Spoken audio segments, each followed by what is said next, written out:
Hi, everyone. My name is Igor Zuckerman. I'm a CEO and Chief Investment Officer of Eureka Solutions. Thank you for joining us today. Today, we'll be talking about alternative investments and how they're used for growth, income, and impact. So before we begin, a little bit of housekeeping. So first of all, this is an information-only webinar. It's not designed to provide any type of personalized recommendations, and it's definitely not a solicitation to buy or sell any securities. So keep that in mind. There is a full disclaimer at the end of it with everything that our compliance and our regulators want us to say, but this is the most important stuff. Also, just to let you know, it's being recorded, and if you provided us with your email, we will email you with the recording after the webinar is concluded. And then finally, we have a lot of ground to cover. If you have any questions, feel free to put them into the Q&A section. I will try to answer them as we're going through this, but if I can't, or if it's not relevant at the time, I will get back to them at the end of the webinar. So we'll leave about 5 to 10 minutes for Q&A. All right, so with that in mind, this is the agenda for today. So we're talking about alternative investments. So we'll do a quick introduction into what those are. We'll talk about the legal portion of it, specifically accreditation, what it is and how is it connected to alternative investments. And then we'll introduce venture angel investing and crowdfunding. So this is going to be one of the focuses of today's webinar. After we talk about generally what alternative investments are, this is something that I envision to be a series of several webinars, and we're starting with what's many people consider hot today, which is venture and angel investing and crowdfunding, and we'll talk about the what types of assets are these and what are the marketplaces for those. We'll talk about generally private investing due diligence. We'll talk about startup funding stages, what you should be looking at if you are interested in that type of investing. And then we'll also talk about valuation, which is one of the key components of any type of due diligence. Talk about information sources, where to get the information for private companies. And then we'll also look at impact investing and what that is and how it's connected potentially with some of the crowdfunding opportunities that are available. In particular, we'll do 4 case studies of where impact investing intersects with crowdfunding. And then we'll talk about generally the types of investments that are made possible by crowdfunding that were not available before. And then we'll finish up with whether this is something that you can do on your own or you need to get professional help, and specifically introduce my company, Eureka Solutions, as one of the possible solutions. Sorry, pun definitely intended. And then, like I said, we'll leave it for Q&A. Can everybody hear me okay? Just give me heads up or something, or thumbs up if in the Q&A portion, if everything is good or if there is a problem, and then we'll move on.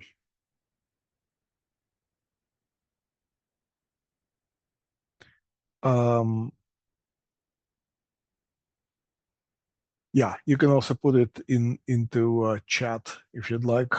Any comments? Okay, I saw the hand up. Okay, sounds good.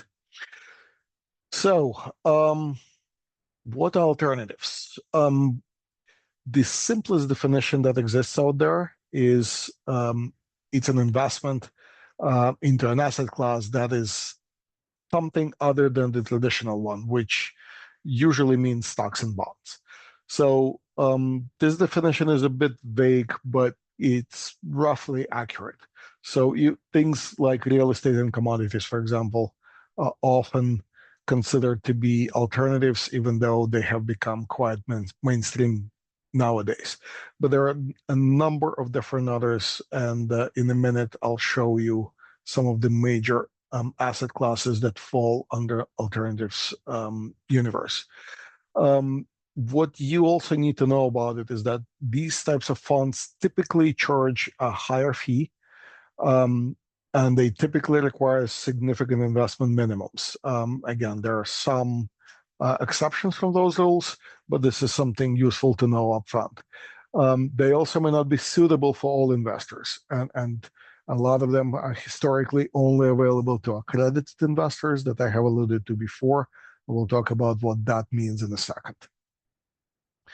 One other thing to know is that due to recent laws passed and executive action signed, these types of investments may actually soon be available in your 401k plan. It's going to be up to the administrator, and there's a number of legal work still to be done, but at least the framework for it is now available, and this may become a reality soon. So the sooner you learn about this, the more options you will probably have, not only for your everyday investments, but specifically for your retirement investments as well. Some of the benefits of alternatives that you should know about include typically low correlation to traditional markets. Obviously, it depends on the specifics, but that's usually one of the benefits. There is lower volatility. That's due to the fact that the pricing for a lot of alternative investments is done, it follows specific guidelines, and it doesn't change as often as public markets. And also may, and again, the emphasis is on may, offer higher average long-term returns. At least that's been the case for most of the averages, but certainly depends on the specific type of investment that you're making. On the other side of the coin, it's the risks. And the risks, in addition to all your typical investment risks, which include specific investments and systemic market risk, as well as many others like inflation and so forth. In addition to that, most alternatives are not subject to public disclosures, which means you generally know less about an alternative investment than about a public investment. There is a higher risk of loss of all or part of principal due to a number of different strategies these investments employ. And of course, there's also limited or sometimes even low liquidity to maturity. So some of these funds, you basically have to lock up your funds for a period of time without the ability of easily sell it, all of it or portion of it, even at a discount. So this is something important to remember. And because of these risks, typically advisors would recommend a small portion of your overall portfolio to be allocated to alternatives. But again, it depends on your overall portfolio and your overall risk, and of course, on your advisor as well. So legally speaking, what is an accredited investor? So the rule is it has to be one of those three things. One is based on the overall income, and you can see that it has to be at least 2 consecutive years of overall income of $200,000 or more, or $300,000 if you're filing jointly. Or it could be a total net worth over $1 million, and that does not include your primary residence. Or it could be a leadership in a company in which you're buying the IPO shares. It could also be an advisor, such as myself, for example, if you have specific professional licenses that's also an accredited investor. One thing to remember here is that this is a traditional definition that's been around for a few years.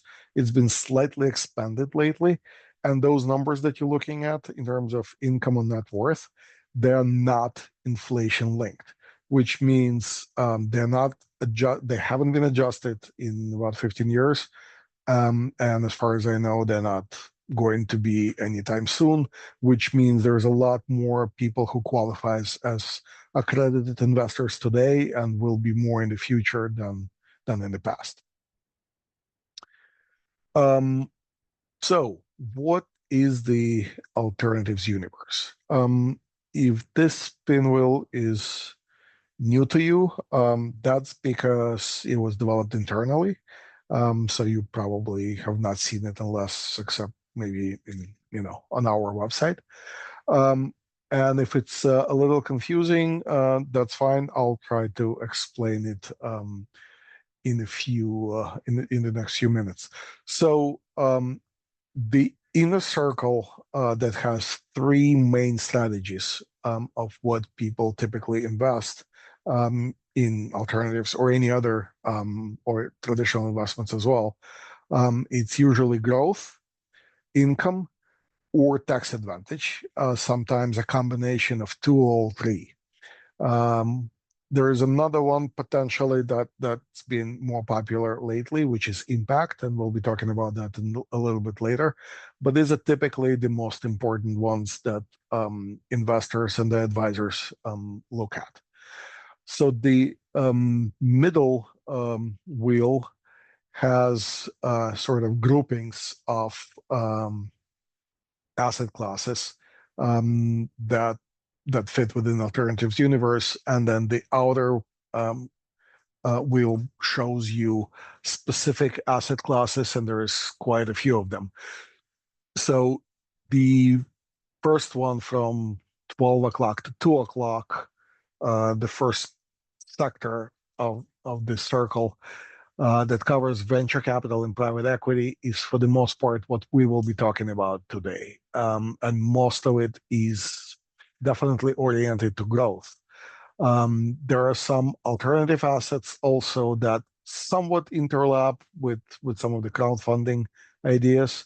And these are really alternative assets such as collectibles and art and wine. And of course, crypto, which is growing quite a bit. And those are also predominantly growth assets. Then you will see hedge funds, which actually fall into a number of different categories, but definitely both in terms of growth and income.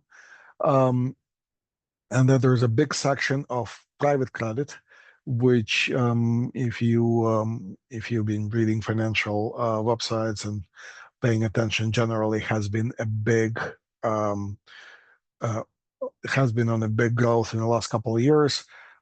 That's essentially fixed income that's done privately, and there are a number of different things that you can see in here, including things like direct lending and distressed debt and credit opportunities, venture lending, specialty finance, even things like intellectual property and music property, music royalties, which have been very obscure as of a few years ago and have gone a long way and are now available to many investors.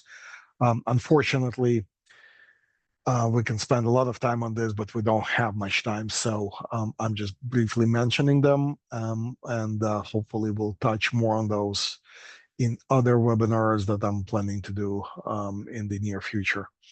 And then the left part is dominated by real estate, and real estate is easily the largest alternative investment class. And obviously, some of it is done through publicly traded REITs, which are real estate investment trusts. But there's a lot more private real estate than public. And of course, there are different types of them. Some of them are listed here. These are probably not even all of them. And then there's a couple of them that fall under tax advantage. If you're familiar with things like 1031 exchange or 721 exchange or DST, then you know what I'm talking about. If not, don't worry about it. Again, hopefully we'll touch on those at a later time. And QOZ, which is the qualified opportunity zones, which is another tax advantage real estate that's also here, as well as things like land and minerals, which technically fall under infrastructure, but can also bring significant tax advantages to investments. So this is, like I said, the overall universe. Feel free to ask questions about this later, but this is a fairly comprehensive landscape of what alternative investments are. So why bother? What's the big deal about alternative returns, alternative investments? Well, quite frankly, it's the returns. As we said, in most cases, they offer superior returns to traditional stocks and bonds. So this is from recent JP Morgan research, and it shows you bubbles representing some of the items that we discussed on previous slide. And as you can see, the trailing correlation is on the x-axis, and on the y-axis is the annualized return over the last 10 years. So you can see, for example, things like venture capital and private equity that are in the top right quadrant of this chart that basically show you higher correlation, but also much higher returns than typically you would see from stocks and bonds. Some of the things on the in the first quadrant have much lower correlation, including, as you can see, negative correlation to the traditional stocks and bonds. And that includes real estate, for example, and that includes infrastructure and some of the hedge funds, even though they offer potentially slightly lower returns or in line with 60-40 traditional stock bond portfolio, they still offer a significant diversification from those markets. And so those two things, the overall returns and the correlation, low correlation against stocks and bonds, which in turn means better diversification and better overall risk management of your portfolio. Those two things are the big drivers of why alternatives are in vogue. So a few more definitions. As we're talking about venture capital, private equity, and angel investing, there's some confusion out there with investors of exactly what those terms mean. So venture capital is the type of financing typically for startup, for young companies, for small businesses that allows them to basically implement their long-term growth potential. So the idea is basically you as an investor take a share of the company just like you would in a public place, and the company will take that capital and use it to grow. The main difference with private equity, there's a couple of differences actually, is that in private equity, typically what happens is another company buys not just a share, but an entire smaller company, and sometimes it's not even that small. And they will take over because they believe that there are some inefficiencies within within that company currently that they can improve and eventually sell at a much higher valuation. And so the way investors get involved is that once private equity companies buy those companies outright, they offer them to investors through either directly or through the funds, typically, of multiple private equity companies that they bought, and this is how they would make money. So it's also investment into private equity of private companies, but with a very different purpose. And then angel investing, where does that come in? So angel investing is similar in a way to venture capital, but the idea is that instead of an institution it's typically a single person making a significant investment into a startup business in exchange for the ownership equity in that company. So it will come up in the next few slides of why that's important. So let's talk about crowdfunding. It's been around since 2015. It was introduced as part of the so-called Jobs Act at the time during Obama administration. And to this day, a lot of investors are not quite sure what that is. And the whole idea was to allow investors to invest in some of these early companies that was previously unavailable to most of the investors. They either had to be accredited or they had to be going through a fund. So institutions only could do that. It also simplified the way from the companies themselves to raise money, because that's been always a very hard part for smaller companies. So what did they do? First of all, companies can only raise 5 million as part of crowdfunding campaign in any 12-month period. So that makes sure that the companies are small. You don't want a very large company to go that route to simplify things and simplify due diligence. This is designed specifically for early stage companies. Investors, on the other hand, can invest, and this is the rule. $2,200 maximum a year, or 5% of their annual income on net worth, whichever is greater in a 12-month period. And if they can do that, they don't need accreditation. So that's a big part of crowdfunding campaign.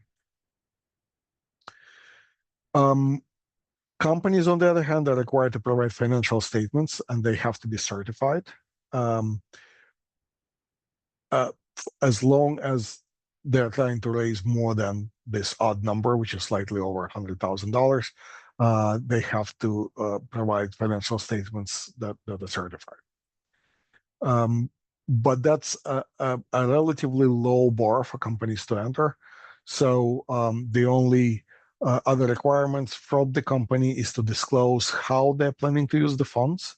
So that's easier for investors to gauge whether or not it's worth the investment. And also, companies don't need to register with the SEC, which was a big requirement and a big headache before. But they do have to register the offering.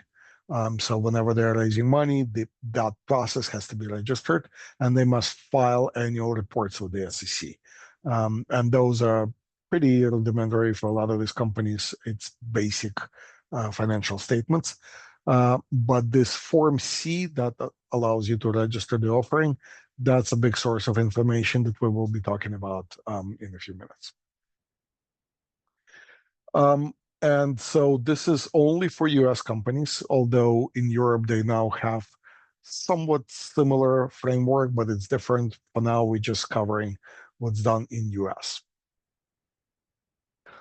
I am not going to spend too much time here, but these are the different types of registrations that the companies can do. And 506B and 506C, as I mentioned before, if you're familiar with places, investment vehicles like private real estate funds or hedge funds, you may be familiar with them. Other than that, I'm not going to go into that. This is only for restricted, as you can see in column in the rightmost column. There are various different issues connected to that in terms of which form they're filing and how they're raising it, and whether they can do open marketing. But these are the types of funds that are only accredited. Reg A plus is for raising up to 75 million a year. It's typically used for equities, and As you can see, these are the rules here. And then Reg D is the lower level still. It's only up to 10 million. You would still have to be typically they prefer accredited investors for Reg D, and then Reg CF, which is the crowdfunding. That's the one that we talked about before, and that's the one we are looking to talk about more. And this is the one where really there are no investment limits for accredited investors, but non-accredited investors can participate, as I explained on the previous slide. So what are the advantages of crowdfunding? As you can see here on this diagram, these are some of the biggest crowdfunding exchanges out there. Why is that important? Well, in addition to the fact that for companies, it's a pretty low cost to run the campaign to raise funding because it used to be a very expensive and lengthy proposition. In addition to compliance burden, as was explained before, which is much lower than it used to be. In addition to the ability for the companies to reach big masses of non-accredited investors, where they effectively can collect small amounts from a much larger investment group, as opposed to much larger amounts from much smaller group of investors.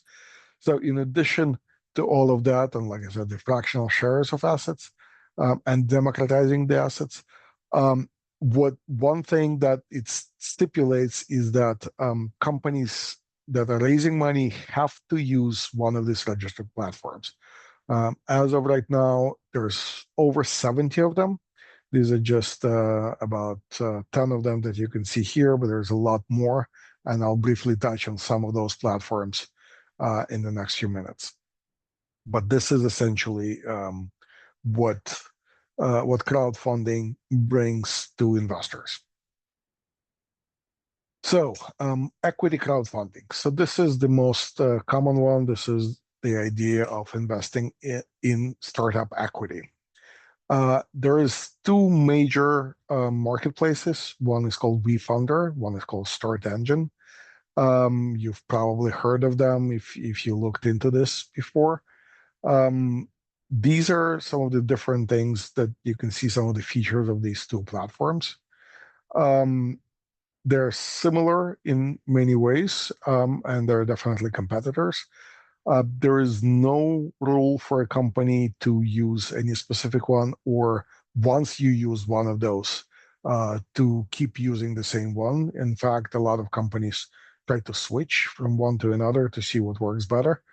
Not always, obviously. And then the third column that you see here is a list of major other ones, other equity crowdfunding. Republic has traditionally been number 3, but there's many other ones. And there are several that are specialized. So there's Crowdcube that, as I mentioned, specializes in Europe only, which is slightly different rules, but similar idea. And then there are some that specialize, like Mac33, for example, in space tech only. There's Angel MD that specializes in medical only, and so forth. Now, what other crowdfunding platforms are out there? So real estate, as I mentioned, this is something that you would probably expect. I guess for the purposes of full transparency, I have here marked, highlighted some of these names that I personally invested in. And also the ones that are in italics are the ones that I've personally used. So I can talk more about those. But as you can see, there's quite a few, especially when it comes to real estate, quite a few companies that are trying to do this. It's an enormously large market. There is even specializations within them. Some deal with specifically commercial real estate. Some deal with farmland, and some deal with 1031 only. And then there's other collectibles marketplaces that you can see all kinds of things that are being done. And then for income, of course, music royalties, as I mentioned. But there's even something like My Racehorse, where you effectively invest fractionally into a racehorse and get part of the winnings, hopefully, from them. And then there's products, which is what a lot of people think about when they hear about crowdfunding. Companies like Kickstarter and Indiegogo and GoFundMe, which also came out of that 2015 Jobs Act. Um, Technically, these are not investment marketplaces. They raise money for a specific product. So as a reward, you get a discount in that product once it's made, but it's not an investment per se. So don't confuse those with everything else we're talking about. And also cross-platform. So at least six of these companies that do multiple types of assets that we have mentioned. So it could be equity and real estate, it could be real estate and some of these collectibles, it could be income and equity, it could be multiple things. These have flourished quite a bit as well. So for fundraising, this is what you need to know. There are multiple different stages of startup companies. Um, there's a very early stage, which is called seed. This is typically when a company is still doing market research on their idea and they're developing their product. Not only at this stage, they have no profit, they have no revenue either. So this is very early. Then after that, it's what's known as early stage. Typically, a company would start raising funds from more than just a few friends and family, and this is called typically Series A, where they are looking to start getting some revenue and grow it. And then after that, there's no specific limit on the growth and how many times a company can raise money from investors. And typically, every series would raise a slightly higher valuation, although there are exceptions to that as well. And then eventually, there's going to be a late stage where you actually looking to go from growth to what's known in the industry as exit. Exit is essentially when you are getting your money back, either typically through an IPO or through an acquisition by a larger company, or sadly, in some cases, as a bankruptcy. That would also be an exit. You may not be getting all your money back, or you may not be getting any money back, but the company exits anyway. And so this is just a sort of a rule of thumb of what you should be expecting in terms of the sizes of what the companies are raising at each one of these levels. So it's fair to say that as far as your expectations are concerned, obviously the earlier you invest in a company, the more potential reward you have, but also the higher is the risk.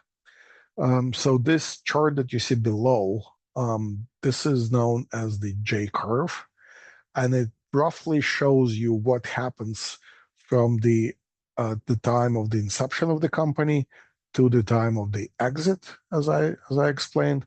What happens to the cash flows and what happens to your investments, and as you can see, the company needs quite a bit of funds to early on, especially depending on the business of the company and their strategy to grow.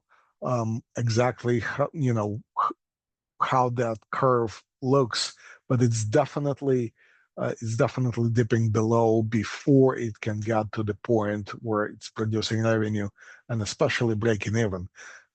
Quite frankly, very few companies are actually producing profit, even as they become multi-billion-dollar companies and go IPO, because there's so much focus on growth. So what you should be expecting if you're investing in early stage is that roughly 60% of companies fail within the first 2 years. So this is the top chart is the hypothetical expectation, but what you will see is that a number of companies will fail and you will not get your money back, but a number of companies will multiply your money, and ideally you want the so-called 10 bagger. So you want a company that produces at least 10 times of your returns, which will cover your investment for the other nine, let's just say. So this is just a hypothetical result if you're looking to invest early. A few words about late stage and pre-IPO. So the pros is that you're investing in a company that is very mature, that probably has significant revenue at that point, definitely has significant operations, and they're probably looking to IPO within 1 to 3 years. Over the last couple of years, a lot of AI companies fit that description, and some of them are actually not only multi-billion dollar companies, some of them are multi-hundred billion dollar companies. So investing into those carries less risk, although risk obviously is still there. The execution and the failure risk is still there. And the liquidity, unless they go IPO, you basically have your money locked up. Um, and that's still one of the cons of it. There is also something called transferability risk, which is the ability to resell it. Depending on the contract, it may be specified that you cannot resell it right away. And also there are things like lockups. So even after IPO, you can watch your investment flourish in IPO, go, triple on the first day in addition to any gains you've had, but you typically would have to wait 6 months before you sell. So keep that in mind. And by that point, there's a possibility that it may come down. And of course, those are typically not funded through the company. The late stage is not a new round by the company. Late stage is typically you buying from somebody else. So whether it's an insider selling or it's a fund that's selling it to you, you have to pay attention to valuation and fees, what's involved in that transaction. All right, I'm mindful of the time, so we may have to skip a few things. So these are the different types that I was talking about in terms of late stage and pre-IPO, that details some of the costs and valuations that you have to look at. Feel free to look at it in the recording. I'm not going to spend much time on this, but we will talk about getting started. So what you can do if you're doing it yourself, you can sign up on a platform. So, for example, WeFounder or Start Engine. The sign up is free. You can then browse through the list of deals and even sign up for emails for new deals. And then you can start your own evaluation if you'd like. These are the 4 steps that I recommend looking at. The first one is the description, and especially the story. Every company will tell you a story, what they're trying to do in their own words, and why this is important, why you should care. One of the common questions is, what is the problem that's being solved? So if this is a problem of, putting a man on Mars, or solving world pollution, or bringing in world peace, if they have a solution that sounds like may get there, these are big problems, and therefore there will be big rewards at the end. If this is a problem such as the neighborhood needs a new Italian restaurant, then obviously the upside is also different. So keep that in mind. The other question is estimate TAM. TAM stands for total addressable market. And this goes back to the story. So again, colonizing Mars or solving world pollution potentially has a big dollar number associated with it. A new Italian restaurant, not so much. So again, I'm just using that as an example. There's all kinds of companies in between as well, but this is something to keep in mind. Competition and moat. Those are a little harder to estimate, but again, look at what the company is doing, do a little more of your research, find out who is also doing this, and whether this company has the so-called economic moat, which is why their approach is different. Are they doing? Do they have a new strategy that nobody has yet or nobody can get to? Do they have access to specific um, government contract or a specific resource that nobody else does? Or do they have intellectual property, for example, that allows them to get in front of the competition? These are some of the examples of the modes, so keep those in mind. And then finally, what are the funds for? Remember, the companies have to disclose what the funds are for, so look at that. And I personally like quotes. Quotes can be applied to a number of different situations, and if you get somebody really smart who is a subject matter expert to give you a concept, you can apply that as a quote to many different ways. And Warren Buffett in investing is as smart and as much of a subject matter as there is. And this quote is absolutely invaluable in investing and specifically in startups. Keep in mind that if the company says they're doing something innovative, and pretty much every company will tell you that, find out if they really are. Because if they're first to innovators, that's definitely valuable. If they're another company that's doing something that somebody else started, it's questionable at best. And then there's going to be a flood of other companies trying to mimic something. Avoid those. Definitely avoid those. All right. So due diligence. This is obviously very important, and I know we're getting short on time. So I will try to give you a very high level of it. So there are three portions to due diligence. The first one is business. So understand what the business model is and how this business can generate profits and how is it different than the competition. The other one is valuation, and that's a whole different conversation. And then there's legal. Legal, believe it or not, is actually a smaller portion here. And that's because if you're doing investments in other alternatives, every contract in there is going to be somewhat different. And you have to pay attention and you have to spend more time on legal due diligence. When you're dealing with crowdfunding, not so much, because those contracts are pretty much a standard. You just need to look for a few specific places to know what it is that you're investing and what potential drawbacks or restrictions may be. You still need to do it, but it's in terms of time and effort, it's actually the smallest of the three. Personally, this is the rule that I use. I call it the soccer rule. In soccer, a player that does a dirty play or commits a significant foul is given a yellow card. That's a warning. If he does a really bad job, a bad tackle that causes an injury or does something unsportsmanlike, he gets a red card and gets sent off. And 2 yellow cards are equal to 1 red in a single match. So that's why I call it my soccer rule.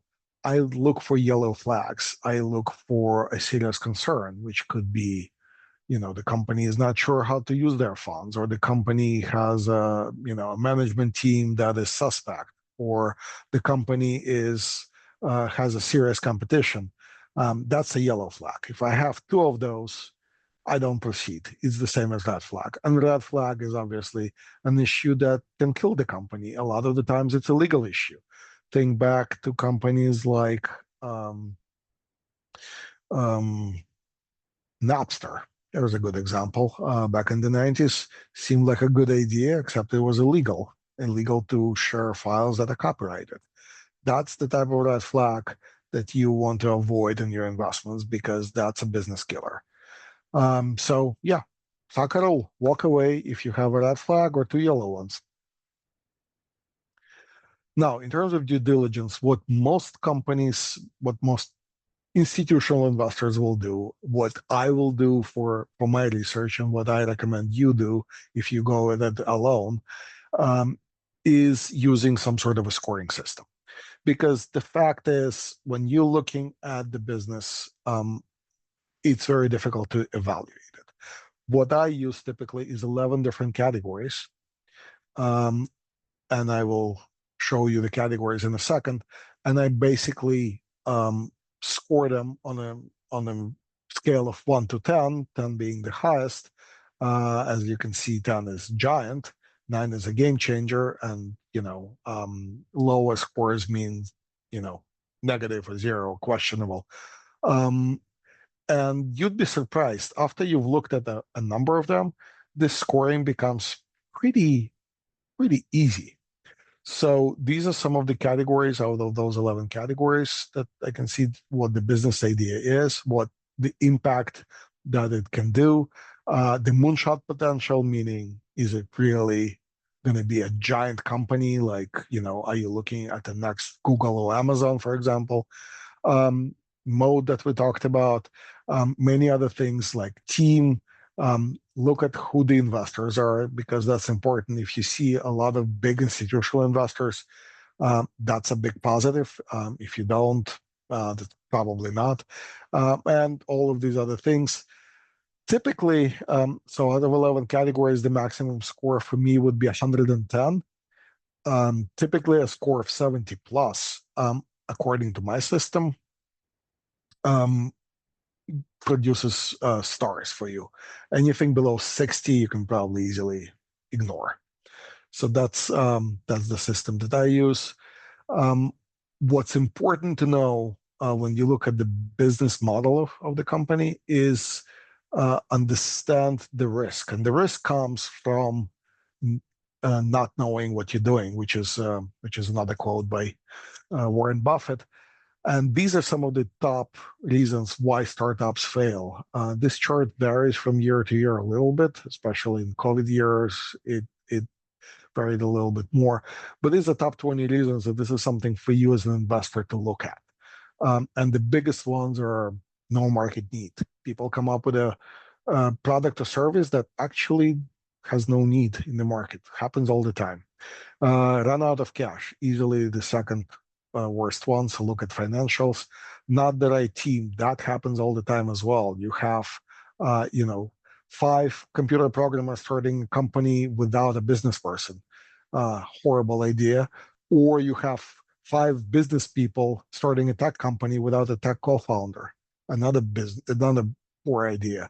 So look for the right team. Look for their experience. Look how well they work together. Whether they complement each other's skill sets and experiences, things of that nature.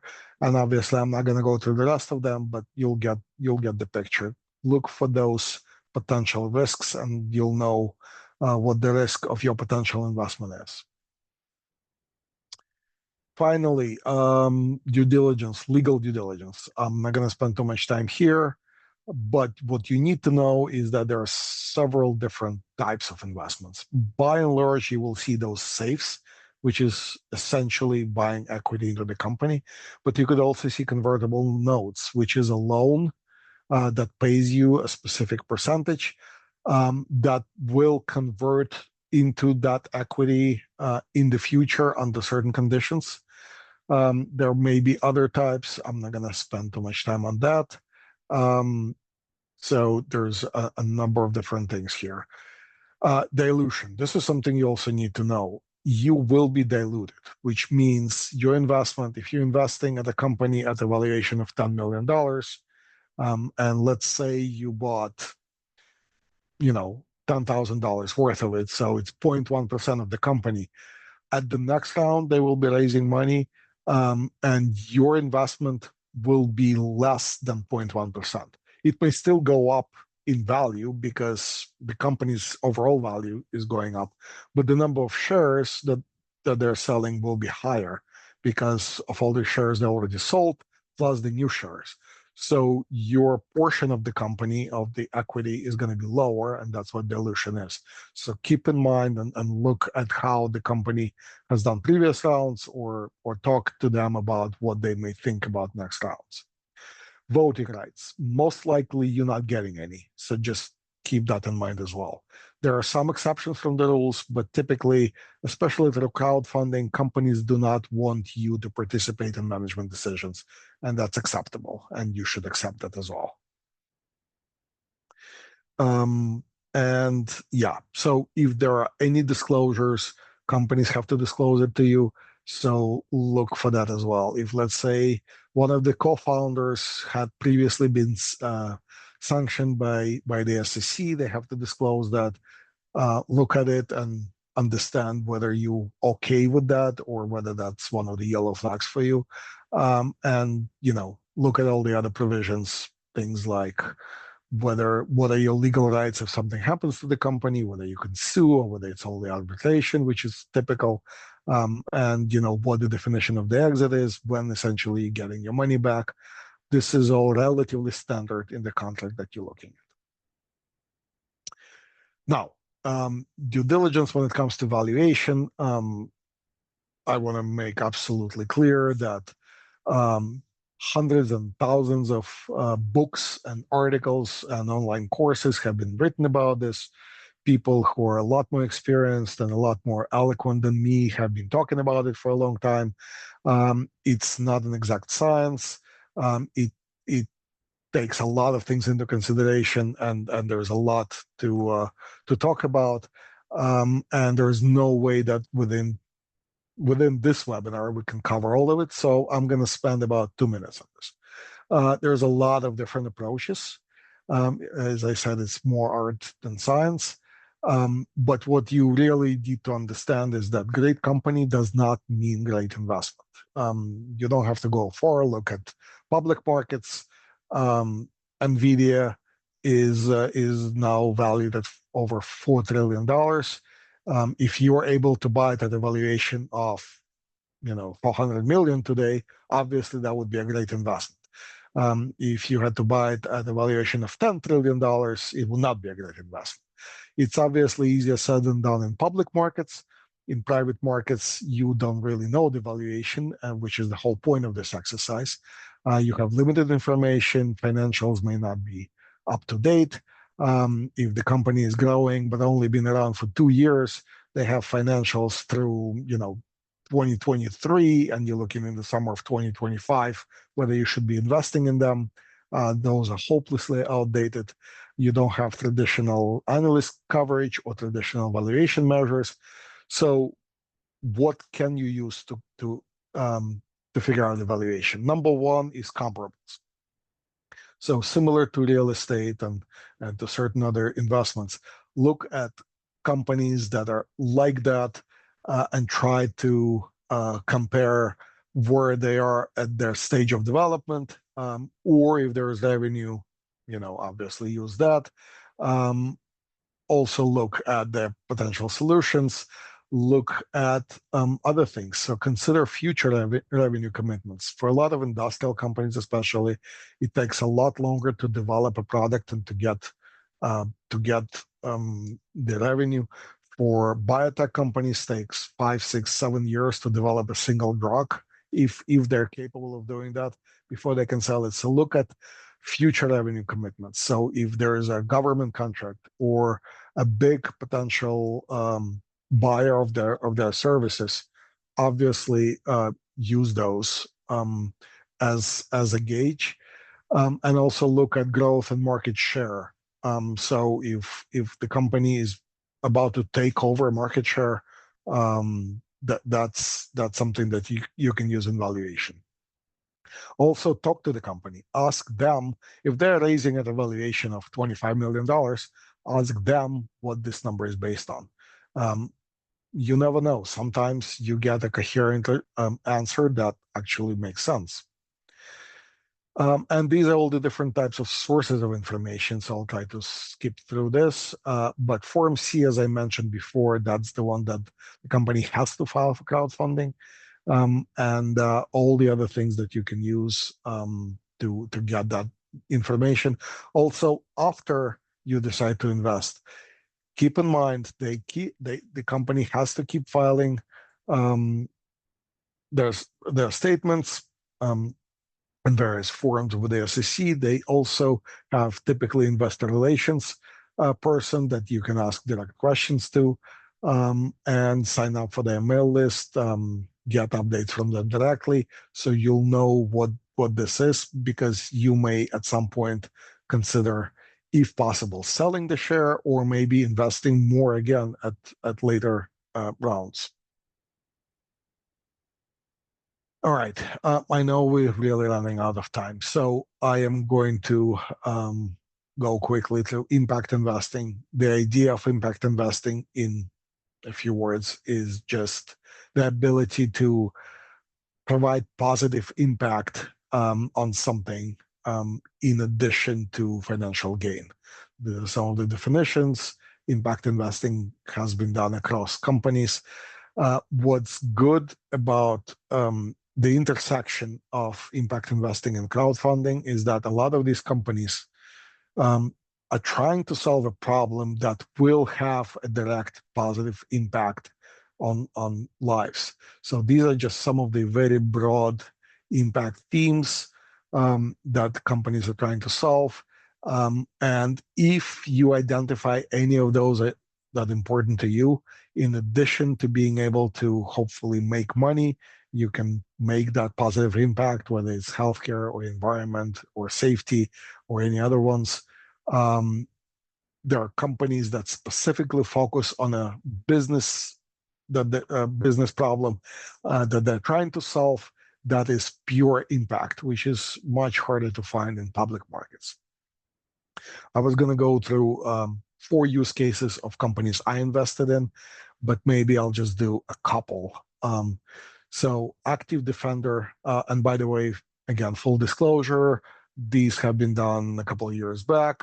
These companies done with their rounds. I'm not even sure if they're doing rounds right now, but these investments are not available, and this is something I personally invested in, and I'm just using them as an example. So Active Defender is an app for emergency responses that is basically used for school safety for the most part. And obviously the impact could be very high. They have patents pending. Their go-to-market strategy is subscriptions, and they go through school districts that allows them to subscribe multiple schools at the same time. And so obviously this is a good investment case in addition to being an impact investing.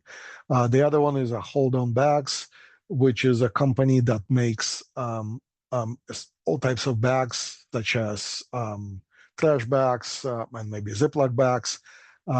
And those are completely compostable. They're plant-based, so they basically dissolve in the ground within, they decompose within a few months, as opposed to many years, or in some cases of plastic bags, not at all. And these guys have been able to, they're serial entrepreneurs that specialized in consumer goods, and their go-to-market, they went straight for Amazon and Whole Foods. So that's where you can find those bags.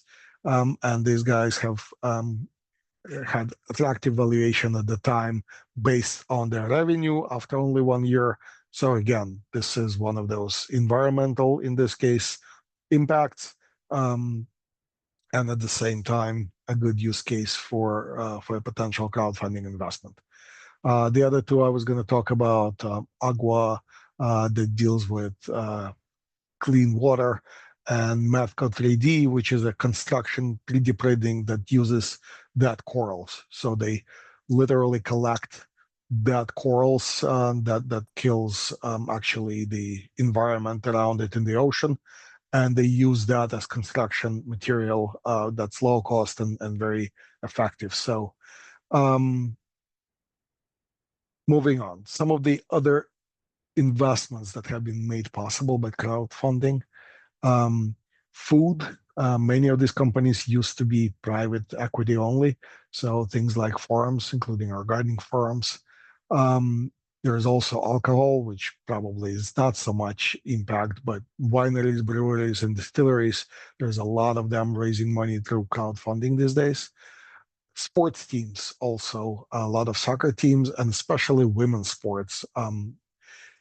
They're now it's now possible to invest in crowdfunding through them. And the other one is independent movies and TV series. And